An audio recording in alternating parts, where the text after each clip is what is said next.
So in the question, we are given a dielectric ball on top of which we have an extraneous charge which is distributed all over it.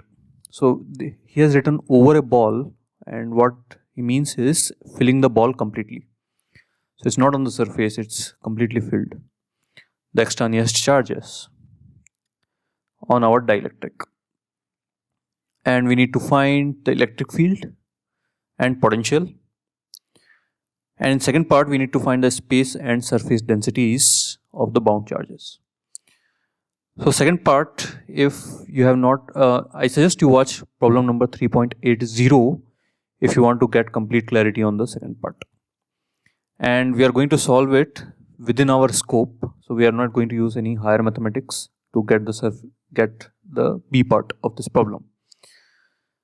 So first do the easy part, the electric field and potential. So the charge is uniformly distributed. So we are going to use the Gauss law. And inside dielectric, when we use the Gauss law, we put Q in by epsilon naught.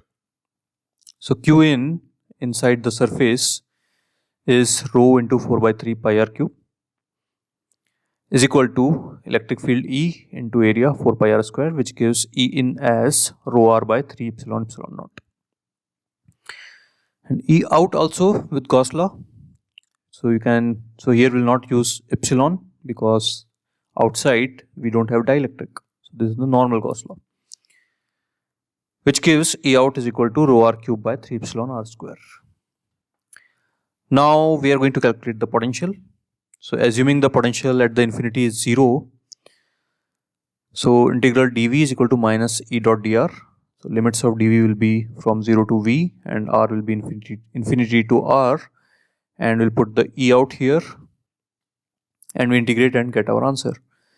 And for V in, we go from surface to inside, because when we calculated V out, we went from infinity to the surface. So now we know the potential of surface, we go from surface to the point inside to get the potential inside.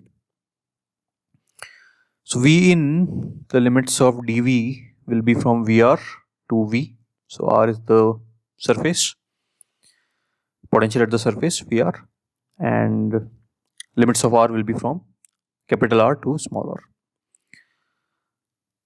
So VR we get from here, we put the value of R here.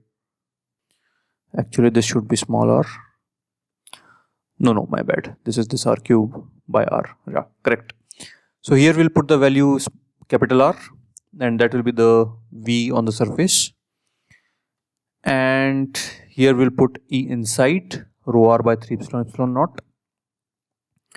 And we integrate and find the potential inside, which comes to be of this form. So now we plot it. So let's plot the field first. So initially it is proportional to R, so it's a straight line, because it's so C into R. So C is just a constant, some constant. And E out is inversely proportional to R square, but we are moving just outside the dielectric. So from inside to outside, when we move, there is always a jump in electric field. So the field will jump, and after that it's inversely proportional to R square, so it will fall down and become 0 eventually. So you can put the values also to see how it will jump. So it always jumps by a factor of epsilon. So you can see that here just inside electric field is rho r by 3 epsilon naught. And just outside it is rho, so r square and r will get cancelled. So again rho r by 3 epsilon naught. So inside it is, we have a factor of 1 by epsilon, and epsilon is greater than 1. So E out is epsilon times more than E in. So that's what this represents, this jump represents. And potential, so outside potential is inversely proportional to R, so it will fall like this. And inside potential is some constant minus R square by another constant. So we can write it as C1 minus C2 by R square. So it's an inverted parabola. It's going to be like this. After that, C by R. These are the plots for field and potential. Now let's do the space and surface densities. So once again, I suggest you watch the previous problem in this playlist. You will get some clarity on what this figure represents. I'm going to explain anyway, but it will be good if you do that problem first. So here you can see that electric field inside is proportional to R, which means as you move away from the center, field is increasing. And if it increases, more and more molecules will get polarized. That's what this diagram represents. So this blue and red represents a molecule. So as you move away from the center, more and more molecules start to polarize. And you can also see that each molecule will have negative end towards the center, because the extraneous charge is positive in nature. So the positive charge will be pushed out of all these dielectric molecules. So each molecule will have a negative charge inside and positive charge outside.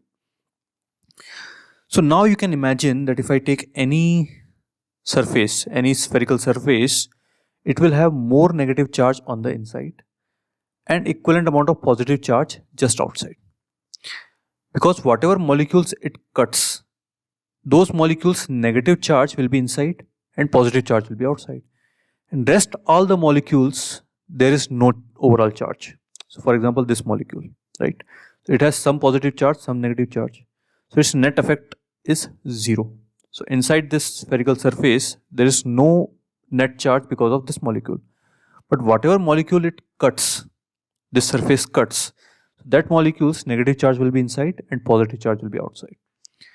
So you can imagine that if I take any surface, then just inside that surface you will have a surface charge density, and that's what we need to find. So let's represent that by sigma r, and the electric field will be is E in, which we already calculated. So for this Gaussian surface we are going to find sigma r using that. So E in into surface area 4 pi r square is equal to q net by epsilon naught. So this is without dielectric. So we have removed the dielectric, and instead of that we have put the bound charges in its place. So q net is because of the external charge and because of this charge density. So it becomes rho into volume plus sigma into 4 pi r square. I should write it as sigma r by epsilon naught.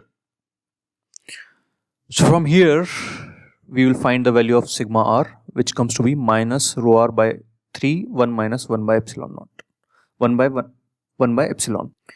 So this is the surface charge density at any general radius r. Now every molecule that's getting polarized, so as we discussed, the negative charge will be towards the center and positive charge is away from it. So at the extreme of this spherical ball, if you see, all the charges will be positive, right? So again, if you take any surface, just inside the surface charge is negative and just outside the surface charge is positive. But at the extreme edge, all the charges are positive. And vice versa, you can see at the extreme near the center, all the charges are negative, as expected. So if we want to know the charge density at the extreme end, that's going to be positive. So we'll put a plus sign here. And we'll put the value of small r as capital R. So this is the surface charge density at the edge of this sphere, so at ball's outer sphere.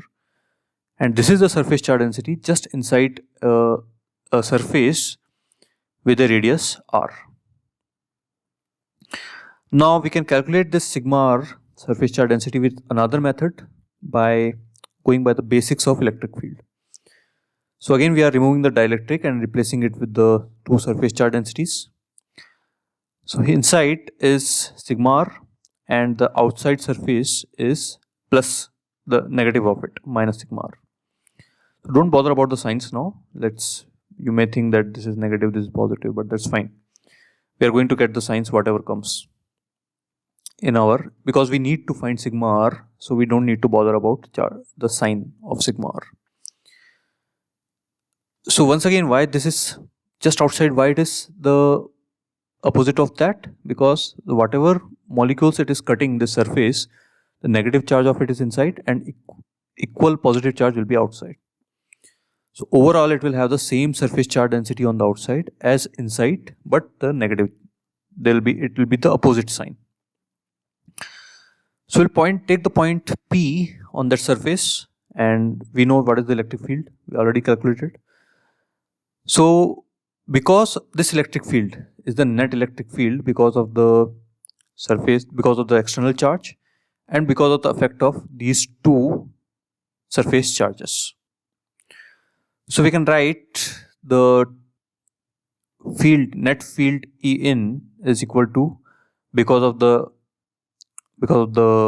external charge, E rho, which is rho r by 3 epsilon. So we know that for a uniformly charged sphere at a distance r, the electric field is rho r by 3 epsilon naught. Plus, because of this plane, sigma r by 2 epsilon. Because of this plane also, sigma r by 2 epsilon. Because the sign is negative, so field has to be in the same direction, towards right, is equal to E in. And E in is rho r by, we already calculated before. So we'll just use that value of E in, rho r by 3 epsilon, epsilon naught. So from this also you will get the same answer for surface charge density, which is our answer. So this is the calculation of surface charge density. Now let's talk about space density, rho. So space density is due to the bound charges. So let's take a small shell of a small thickness, and the volume of the shell, let it be dV, and let's say it has a dq charge on it. So over the whole volume it has a dq charge. So rho we need to find, which is dq by dV. So dq, so if you take the external surface and internal surface of this shell, so we can say dq is rho into r plus dr, rho at r plus dr into area at r plus dr minus, not rho, sigma r plus dr into a r plus dr minus sigma r ar. So this is the surface charge just inside the outer surface, and this is surface charge just inside the inner surface. So net charge between those two will be, you just subtract it, is equal to, so you can write this as, so sigma at the r plus dr and a r plus dr minus sigma r ar we can write as d of sigma a, right? And dV is 4 pi r square dr. So sigma we have already calculated previously, surface charge density, so we'll put that here, and a will put as 4 pi r square. So rho r is dq by dV. So if you divide that, you will get d of sigma a by dV. So dV is 4 pi r square dr, and d of sigma a, you can see that if you multiply sigma r and area, the r cube will be left, everything else is constant. So constants will come out, inside we will have dr cube, and dr cube is 3r square dr. So most of the things will get cancelled, and we'll get our surface charge density, space density as minus rho epsilon minus 1 by epsilon. And that too is coming negative as expected, because the positive charge will be on the extreme edge, and inside if you take any volume, it will have a net negative charge. So yes, this is space density. This is how we calculate that, and you can see we did not use any higher level mathematics for that. We did from basics. So this is how we find space density. This is how we find charge, surface charge density. And this is electric field and potential. So let me just leave it here, so you can just have a look how we did this.